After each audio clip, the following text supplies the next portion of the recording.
do the line around. Now in the front, you don't want to cut this piece.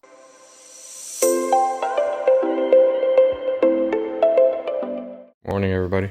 Today we're going to be installing some new Bushwacker fender flares, not the flat fender flares, regular fender flares, the high ride. I was on YouTube and you cannot find any, so we're going to change these right here to the high ride fender flares. I got one of the rear ones here. Let me see how hard it is to install because there's no videos on YouTube.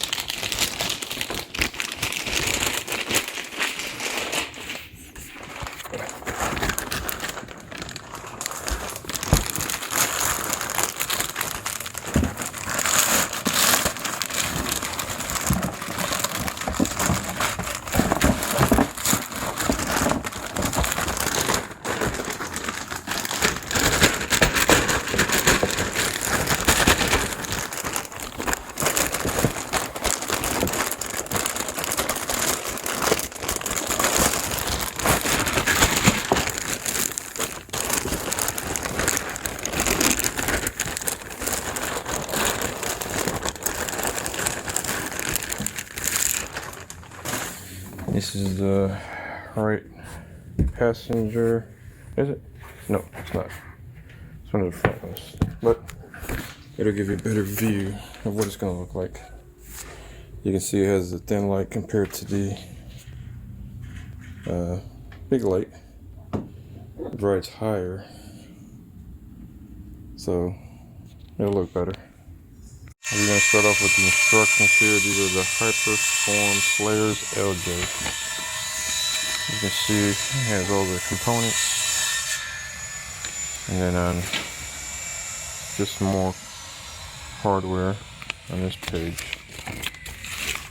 Then we'll start with the instructions. As you can see, we got to remove. You can find these instructions online. Quadratech has them. Bushwacker's website has them. We're going to start with remove the front and rear factory fender flares, flare supports, and wheel line, and disconnect the OEM daylight running lights from wire harness. Retain all hardware.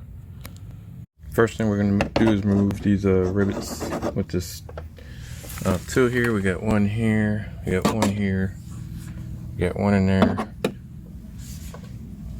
one here, one here. You have to take the liner out, and then we'll take the back fender off.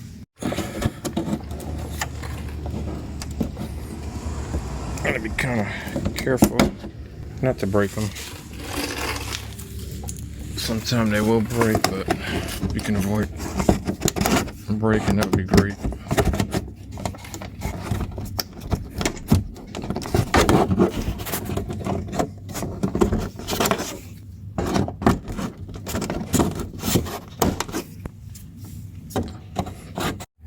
I hope I get over 1,000 views, because nobody tells you how to do this shit.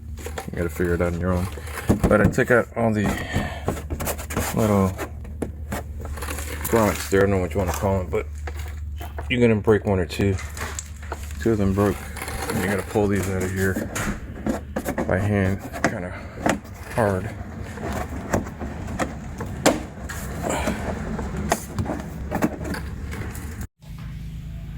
Sorry I didn't get to show how we finished putting it on, but you know, once you start working, it's hard to stop just to record. Now I'm starting on the front. Hopefully I'll be able to do the whole thing for you. And the inside, same thing. You take out the clips. The only difference is on the front is you have 3 10mm screws right here. There's one here, and one up there. Take these off. Now once you take off the lining, you have to disconnect the light here, and the clips should come out something similar to the other way we did it. There you see, you got all these white clips we gotta take out, and then we can go ahead and work on the inside part. When you pull out those screws on the bottom, there's also 2 up here, which does the instructions don't tell you. You need to take those bolts off. They're 10mm also. and just yank on them. You're gonna break the brackets, they're gonna stay stuck inside, but it doesn't matter. The kit comes with a new bracket. One on the bottom, you're trying to pull it from the inside because you don't want to pull on the fender. The fender's kind of weak and you don't want to bend the support. Alright, all the pins are out, all the screws are out.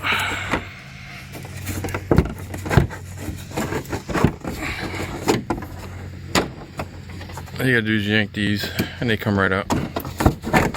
Instructions say drill holes, you don't need to drill no holes.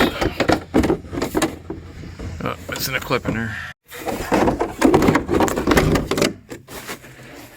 Alright, once we're in here, it talks about disconnecting battery. First I'll disconnect the light, pull up the red tab,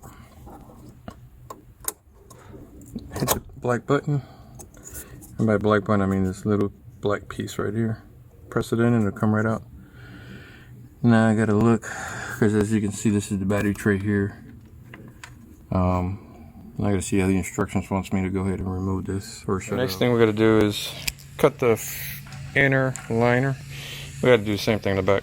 So what you want to do is have someone hold the liner in place and just take a marker and do the line around. Now in the front you don't want to cut this piece. Don't ask me why, I'm just following the instructions. Come down,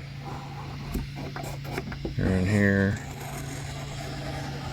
you're in here, and then also this side's gonna be the same thing. Come around here. You can always fix it. I'm just trying to keep it, oops, trying to keep it on line here. Let's see. It's hard to do this line when there's nowhere to support it, but so it should be right there. Then you got to cut it with a Dremel, and then I'll show you what it looks like. What it looks like after the fact.